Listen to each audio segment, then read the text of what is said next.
Students, welcome back to one more video. जैसे कि मैंने आपको पहले भी बताया था कि विस्पर थ्योरी के बेसिस पे हम किसी भी मॉलिक्यूल का शेप जो है वो विद इन 10 सेकेंड्स जो है हम फाइंड आउट कर सकते हैं।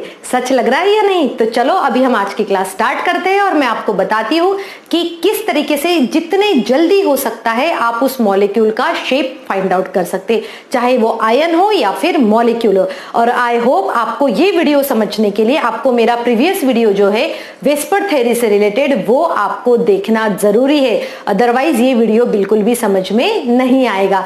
तो चलो आज की जो शॉर्ट ट्रिक है वो हम स्टार्ट करते हैं। तो शॉर्ट ट्रिक क्या है? जैसे हमने विस्पर थ्योरी स्टडी किया था, विस्पर थ्योरी में हमने क्या कहा था कि भाई विस्पर थ्योरी तो शेप बताती है और शेप में भी वो क्या बताता है कि अगर कोई लोन पेयर है, बॉन्ड पेयर है तो वो एक दूसरे से इतनी दूर होती है कि उनमें मिनिमम एनर्जी रहे और मैक्सिमम स्टेबिलिटी रहे। राइट, ये अब तो हम स्टडी कर ही चुके थे। तो अब हम देखते हैं कि जैसे अगर हमारे पास में यहाँ पर मैंने 3 एग्जाम्पल लिए हैं तो तीनों एग्जाम्पल को देख के डायरेक्टली तो हम नहीं बता सकते कि इन सभी मॉलिक्यूल्स का शेप क्या होगा। तो इन सभी मॉलिक्यूल्स का और साथ में आयन का शेप क्या होगा ये फाइंड आउट करने के लिए देखो मैं आपको यहाँ पर ट्रिक बताती हूँ। ट्रिक क्या है? सबसे पहले तो हम देखेंगे valence electron on central atom. यहाँ पर ये तो क्लियर है कि क्लोरीन क्या है? सेंट्रल एटम है। सो क्लोरीन के ऊपर that is valence electron, chlorine के ऊपर कितने हैं? देखो वैलेंस इलेक्ट्रॉन्स कितने होते हैं? 7 होते हैं, क्योंकि हमें पता है क्लोरीन का एटॉमिक नंबर 17 होता है। फर्स्ट टाइम जब आप करोगे तो आपको थोड़ा सा टाइम लग सकता है क्योंकि आपको पता होना चाहिए कि किसमें कितने वैलेंस इलेक्ट्रॉन्स होते हैं। तो यहाँ पर हमने देखा यहाँ पर 2, 8, 7, तो इसीलिए 7 वैलेंस इलेक्ट्रॉन्स हुए। 7 वैलेंस इलेक्ट्रॉन्स होने के बाद में आप क्या करोगे? 7 लिखोगे प्लस कितने बॉन्डेड एटम्स है वो आपको लिखना है। यहाँ पर 3 बॉन्डेड एटम है, मैं इसीलिए यहाँ पर +3 करूंगी अपॉन 2। तो जब आप इसको करते हैं, सॉल्व करते हैं तो हमें आंसर यहाँ पर मिलता है 5। वेरी सिंपल, आपने वैलेंस इलेक्ट्रॉन्स लिखा, कितने बॉन्डेड एटम्स है वो लिखा 3 और उसके बाद में हमने कैलकुलेट किया। अब हमारे पास में 5 आंसर आया है। तो अब हमें पता है कि एक तो सेंट्रल एटम है ही, तो इसलिए मैंने उसको क्या कहा? ए कहा। सेंट्रल एटम को हमने ए कहा है। और यहाँ पर बॉन्डेड एटम कितने हैं पहले तो हमें वो देखना है। तो यहाँ पर 3 बॉन्डेड एटम है, इसीलिए मैं कहूंगी AB3। सो ये सभी क्या हुई? इलेक्ट्रॉन पेयर्स हुई है, ये सभी इलेक्ट्रॉन पेयर्स है।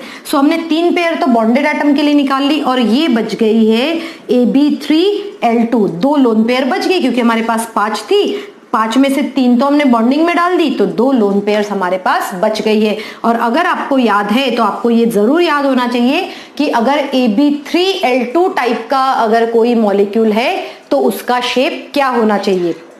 और उस मॉलिक्यूल का शेप क्या होगा? इस मॉलिक्यूल का शेप होगा टी शेप्ड।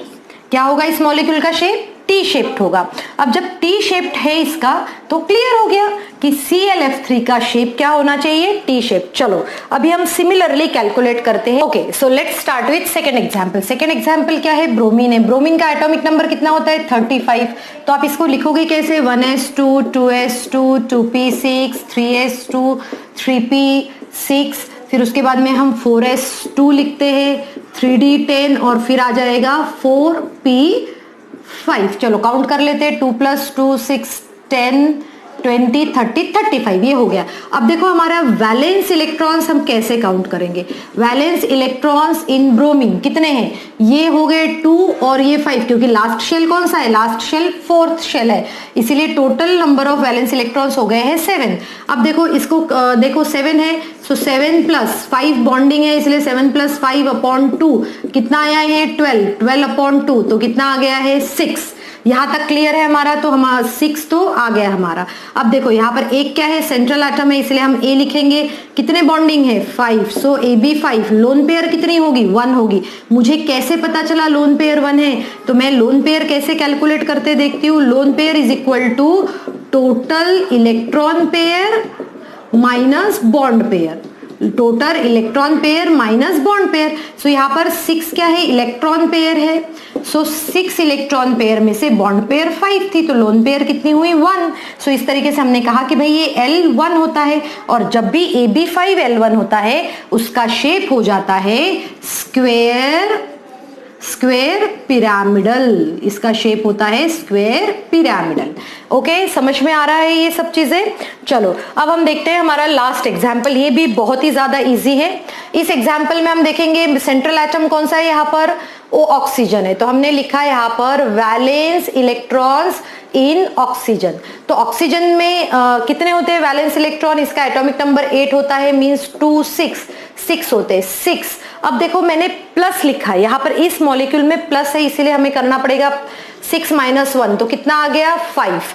तो चलो 5 आ गया है। अब हम देखते हैं 5 यहाँ पर है 5, कितने बॉन्डेड एटम्स है 3, 5 + 3/2 इज इक्वल टू कितना हो गया यहाँ पर 8/2। सो हमारे पास आ गई 4 इलेक्ट्रॉन पेयर, 4 इलेक्ट्रॉन पेयर आई। अब सेंट्रल एटम 1 है, बॉन्डेड कितना है AB3 है, तो एक लोन पेयर हो गई, तो AB3L, AB3L। और जब भी AB3L टाइप रहता है तो क्या आप बता सकते हो कि AB3L टाइप मींस कौन सा शेप होगा, और जब भी AB3L टाइप होता है तो उसका शेप होता है पिरामिडल। सो इस तरीके से हम किसी भी मॉलिक्यूल का या आयन का शेप आइडेंटिफाई कर सकते हैं, और ये बहुत ही इजी शॉर्ट ट्रिक है। आप फर्स्ट टाइम जब करोगे तब आपको ये थोड़ा सा क्या करना पड़ेगा, करके देखना पड़ेगा। फर्स्ट टाइम थोड़ा सा टाइम लग सकता है, बट अगर जब आप प्रैक्टिस करोगे तो ये बहुत ही इजी और इजीली यू कैन सॉल्व